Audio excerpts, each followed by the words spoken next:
Good morning. কেমন আছো তোমরা সবাই? আশা করছি অনেক অনেক অনেক ভালো আছো, সুস্থ আছো, সুন্দর আছো। আর আমিও ভালো আছি।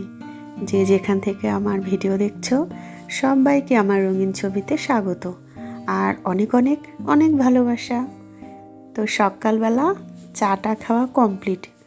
ঘুম থেকে উঠে প্রতিদিন আগে চা করি, তারপর চা খাই, খাইয়ে তারপরে কাজ শুরু করি। চা না খাইলে তো এনার্জি আসে না। তবে কি জানো, একটা সময় সকালে কিন্তু দুধ চাই খাইতাম। এখন একদম দুধ চা খাই না, এখন শুধু র চা। তাও অল্প একটুনি, মানে খাওয়া লাগবে তাই, না খাইলে ভালো লাগে না এজন্য। তো যাই হোক, সমস্ত কাজবাজ শেষ, পূজা দেওয়া কমপ্লিট, রান্নাঘরে চলে আসছি। আর আমার বরমশাই কতগুলো বাজার নিয়ে আসছে, সবজি বাজার। আর শীতের সময় দেখবে কত ভালো ভালো সবজি না। আর এটা দেখাচ্ছি, এটা হচ্ছে কেশর। তোমরা কি বলো অবশ্যই জানাবে। ওই যে উপরকার খোসাটা ফেললে সাদা রঙের একটা ফল, আমরা কেশর বলি। তো আমার বরমশাই এটা ভীষণ পছন্দ করে, নিয়ে আসছে। আমার ছেলে আর আমি খাই না, একদম ভালো লাগে না। তো ভাবছি কি রান্না করব কি রান্না করব। তারপর ভাবলাম যে আমার পছন্দের মাছ তো আছেই, তো ওই মাছটাই রান্না করব। গত ভিডিওতে তোমরা দেখছো ওই মাছই কয়েক পিস রাখছিলাম, তো ওইটাই আজকে রান্না করব। আমার বরমশাই যদিও খাবে না, আমি খাবো, ওতেই হবে। আর বরমশাইয়ের জন্য করব হচ্ছে চিংড়ি মাছ, ছোট চিংড়ি, যেটা আমার বরমশাইয়ের মানে কি বলবো, ভীষণ ভীষণ পছন্দ। আর করব হচ্ছে আলু বেগুন দিয়ে। ওই জন্যে বলছিলাম একটু বেগুন নিয়ে আসো। তো দেখো বেগুন নিয়ে আসছে। আর এই শীতের সময় বেগুন মনে হয় যে আমার ঘরে না থাকলে আমার ভালোই লাগে না। মানে বেগুন ভাজা, বেগুনের চচ্চড়ি, তোমার ওই যে ফুলকপির ডাঁটা, সিম টিম দিয়ে, আমার তো ভীষণ ভাল লাগে। আর গোটা শীতে আমি বেগুন ভাজা খাবই। বেগুন ভাজা, বেগুন পোড়া, যাই হোক আর কি, বেগুন সেদ্ধ। তা আমার বর তো অনেক বকা দেয় যে সারা দিন হাঁচি কাশি হয়, তারপরেও বেগুন খাওয়া লাগে। তা আমি বলছি শোনো, হোক, কিন্তু শীতের সময় বেগুন বাদ দিতে পারবো না, এই মজা অন্য সময় পাবো না। তো যাই হোক, দেখো আমার এই যে মাছ রান্নাটা প্রায় হয়ে গেল। সর্ষে বাটা করছি খয়রা মাছের, আমার ভীষণ পছন্দ। আর এদিকে জানো, আমার মনটা ভীষণ খারাপ, শখের জিনিসটা কীভাবে ভাঙে গেল দেখো। রান্না চড়াই দিছি কি করে, যাই হোক নিচে রাখতে লাগলাম আর ওইটা খুলে গেল। যদিও এখন সংসারের জন্য নতুন কিছুই কিনতে পারি না জানো। এটা অনেক দিন আগের, যদিও অত ব্যবহার করতাম না, শখ করে একটু বের করলাম, বেশ কয়েকদিন যাবতই বের করছি। আর দেখো কিভাবে একদম ভেঙে গেল। এত মনটা খারাপ হচ্ছিল। আমার বরকে বলতেছিলাম, দেখো কিচ্ছু তো কিনতেই পারি না এখন, অথচ যেগুলো আছে সেগুলোই এখন ভাঙে চুরে একদম শেষ হয়ে যাচ্ছে। মনটা ভীষণ খারাপ। আমার ছেলে বলে, মা তুমি কি কোথাও বাড়ি দিয়েছিলাম? বললাম না বাবা, এমনিতেই কেন, কীভাবে দেখো খুলে গেল জিনিসটা, মানে বুঝতেই পারলাম না। তো এই যে এই কড়াই যখন রান্না করি তখন ওইটা দিয়ে রান্না করি। তারপরে এই যে এই খন্তা দিয়ে যাই হোক করে নিলাম। এই যে দেখো চিংড়ি মাছ, একদম ছোট ছোট চিংড়ি দিয়ে আলু বেগুন দিয়ে একটা ওই কি ঝোলা ঝোলা তরকারি, যেটা আমার বরের আমার খুবই পছন্দ, বিশেষ করে আমার বরের খুবই পছন্দ করে সেই রান্নাটা। আমার শাশুড়ি মায়ের রান্নাটা ভীষণ ভালো করতো। মানে সে গল্প করতো যে মা এই রান্নাটা করতে এত ভালো লাগতো খাইতে। তো যাই হোক, মায়ের মতো হয়তো বা হয় না, বইয়ের মতো হয়, তাই না? এরকমই হয়, মায়ের হাতে রান্না কি আর অন্য হাতে এরকম পাওয়া যায়? এক একজনের রান্নার স্বাদ এক এক রকম। আর মায়ের হাতের রান্নার তো কথাই নাই। আর এদিকে খাওয়া দাওয়া কমপ্লিট, এখন যাচ্ছি হচ্ছে নতুন বাড়িতে। ওই যে তোমরা তো জানোই, নতুন বাড়ির কাজ কিন্তু আমাদের শুরু হয়ে গেছে আবার। বেশ অনেক দিন বন্ধ ছিল।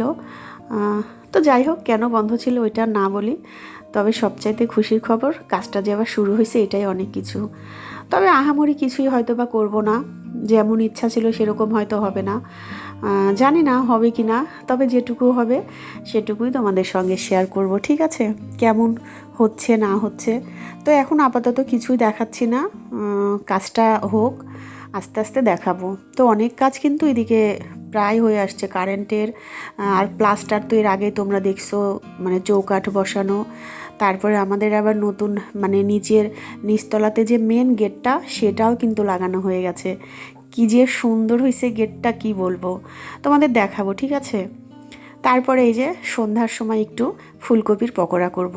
আমার বরমশাইয়ের খুব পছন্দ, মানে যত পকোড়া আছে তার মধ্যে সে ফুলকপির পকোড়া, আলুর পকোড়া, মানে আলুর চপ, মূলার বড়া এগুলো তো পছন্দ করে না, তবে ফুলকপির পকোড়া তার ভীষণ পছন্দ। তো আমি এই পকোড়াটা একটু অন্যরকমভাবে করি। ফুলকপিগুলো একটু সেদ্ধ করে নিয়ে সব মশলা দিয়ে মাখায় ফ্রিজে প্রায় আধা ঘন্টা রাখে দিই। তারপরে এই যে দেখো এদিকে একটা ব্যাটার তৈরি করে নিচ্ছি। এর মধ্যে চালের গুঁড়া আছে, ময়দা আছে, তারপরে গোটা জিরা, কালো জিরা, হলুদ, লবণ, ঝালের গুঁড়া, চিনি সব কিছুই পরিমাণ মতো দিয়ে সুন্দর করে একদম মাখায় নিব।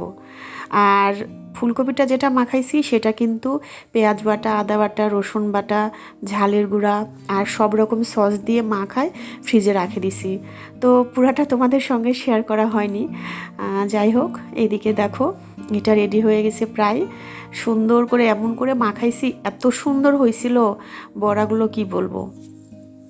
আমার বরমশাইকে দিয়ে প্লেটে করে দিয়ে ওর অন্য ঘরে দিয়ে আসছি, আর আমি এই ঘরে বসে চা খাচ্ছিলাম জানো।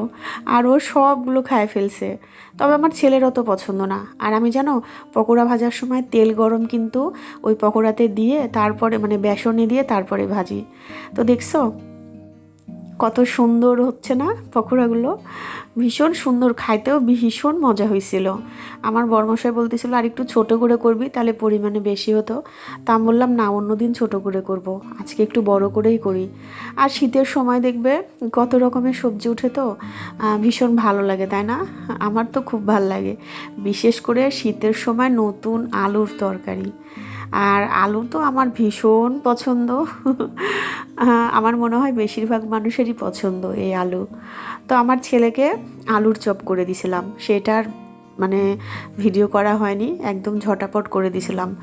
ও যখন খাইলো না তখন করে দিছিলাম, ওই জন্য আর মানে ভিডিও করা হয়নি, ঝটপট করে বানাই দিছিলাম।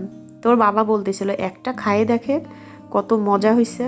বলে না আমি খাবই না, সবজি সে কিছুতেই খাইতে চায় না একমাত্র আলু ছাড়া। আলুর যেটাই বানাই দাও সেটাই খাবে, কিন্তু অন্য কোনো সবজি সে খাবে না, এই রকম।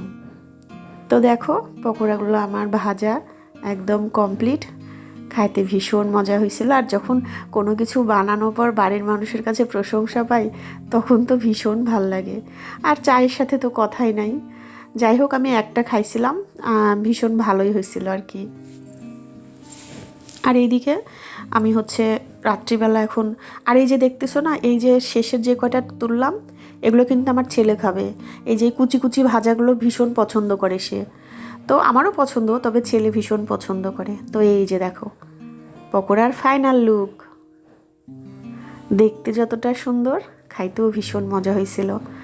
তো শীতের সময় চেষ্টা করি, শীতের সময় না সারা বছরই, মানে আমার বিকালবেলা নাস্তাটা বেশ ভালোই করা হয় ছেলের জন্য, তবে ইদানিং হলো অত করা হয় না, চেষ্টা করি করার।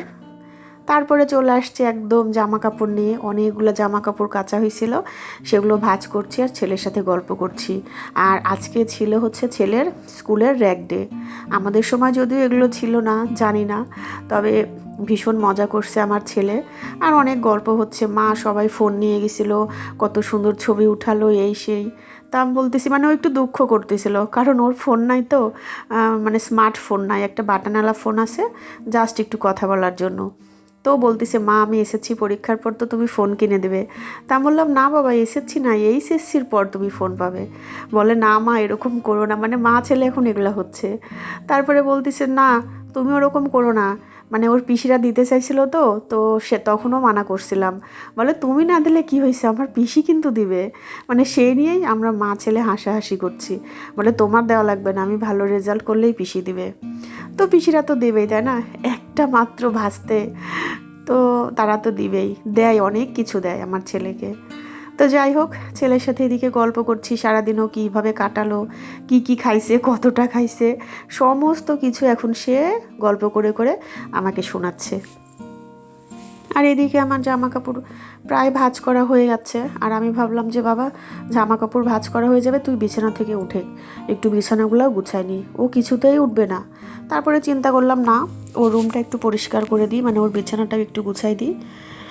তো এই চিন্তা করে ছেলেকে বললাম বাবা বালিশের কভারগুলো তুমি লাগাই দাও, আর আমি হচ্ছে তোমার বিছানার চাদরটা চেঞ্জ করি।